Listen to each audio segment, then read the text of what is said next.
Well, as Crunchyroll fans patiently wait for their next episode of ReZero, because it seems like they can't decide whether they want to keep the damn episode up, they want to take it down, it's having massive delays, speculation of translation errors and all this kind of crap. At least if it's a case of translation errors, they're actually fixing it. But while we all speculate on what the hell's happening there, and if they'll ever actually leave it up or keep it up, we did have an episode of Break Time. We did have an episode of Break Time, episode 63. I will admit, not too much to dig into this episode for most people. Most people. Keyword there, most people. I have massive sus around Otto, and so I was watching this episode like a hawk. I really have a question mark at some point if Otto is going to pull back the veil and say, I've been tricking you all along. I'm actually not somebody you should have been trusting. This episode really did kind of give me a little more sense of this guy's trying to fit in. He's trying to find his place, even though it does seem like all signs are pointing to everybody entrusting him with a lot of responsibility. Everybody else is just not somebody we can rely on. Otto, please look out for all of them. Hey, look out for him, look out for him, look out for him. And he's still like in the middle going, why is nobody concerned about me? That's really like the entire episode is really like concern versus being trusted. And that's the massive question mark there.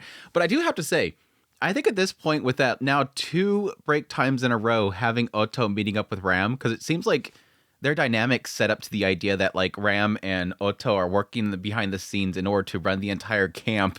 Because I know Rosewall's completely not even there, or at least not wanting to get involved. So like Ram and Otto are just handling everything. So all the Ram fans are probably getting extremely jealous of Otto, especially in this episode having her. Yes, there's a lot of energy in that shot with her sitting on the desk. I'm just going to say that. This is going to be like just, even though it's all chibi art and everything like that, it's still like the power there, that energy and that position. But anyways, no, the episode itself, again, opening up with the idea of Otto questioning, can he be trusted? And at first I started going, oh, here it is. We're finally going to reveal that he's questioning, why does everybody trust me when I could do something significantly bad? But I think that the idea that he's constantly through each of these little kind of comedic scenarios, really questioning, why doesn't anybody concern for me? It does sort of dispel that. There's like this struggle back and forth between like me wanting to believe that he is deceiving people and wondering why everybody trusts him, but at the same time also acknowledging that everybody has trust in him, which just kind of goes to the previous break time with Ram and Otto and the idea that she is going to go about things with the idea of, yes, he's going to not trust and I'm going to trust. Whereas here he's wondering if people actually trust him. And again, we do see that with each one of them, and yes, funny how they kind of play out. The first one was Petra, obviously, her like going through each of the individual Subaru, Emilia. Oh yeah, by the way, Beatrice, keep an eye on her because if she gets out of your sight, she's gonna fall. What is that? Did I miss a segment where Petra was concerned for Beatrice falling over, like gonna trip over herself with that massive dress or something like that? There's like, Beatrice is like somewhere nearby, probably extremely angry at that comment. But again, him saying, what about me? Why do you have a puzzled look? Why aren't you concerned about me, Petra? But no, Frederica.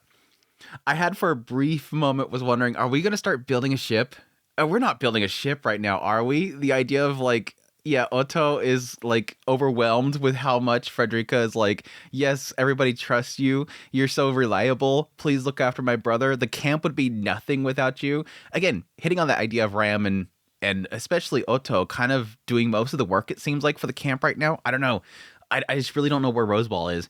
Or he's there, but obviously, but still, like, how much involvement does he have since he essentially fell? Screwing up that badly and then essentially having to that spell upon himself and all that kind of stuff. But anyways, but yeah, he starts getting overwhelmed. Like, oh, somebody finally cares about me, thinks I'm great, but are you concerned about me?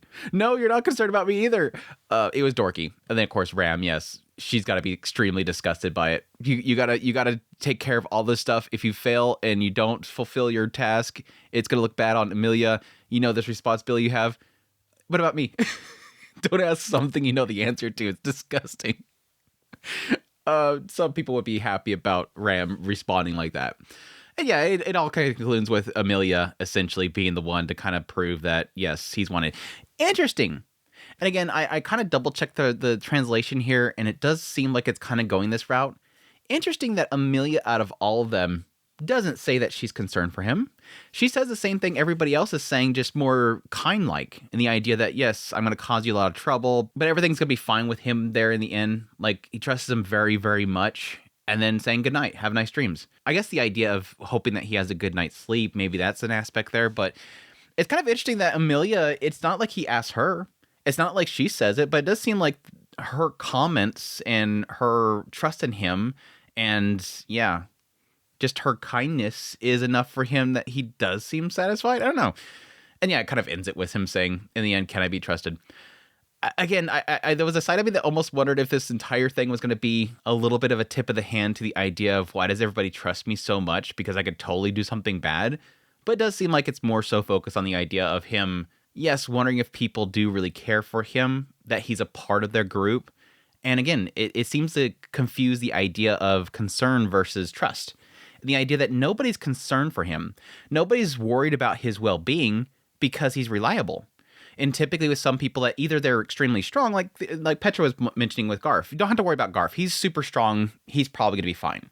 You either got to be super strong or super reliable, super smart.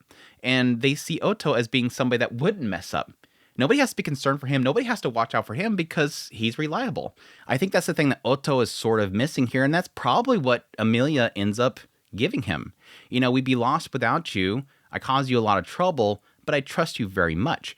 I think there's a sense here where Otto is realizing from talking to Amelia that there is a sense here of trusting that he's got it handled, that he's somebody that can be reliable. I've had that experience in my life. I've had several cases where there's somebody that I have to be a caretaker for, and there's a lot of moments where you kind of wish that the people surrounding you and surrounding the individual every now and then would turn to you and say, yeah, we all know this person's not doing well.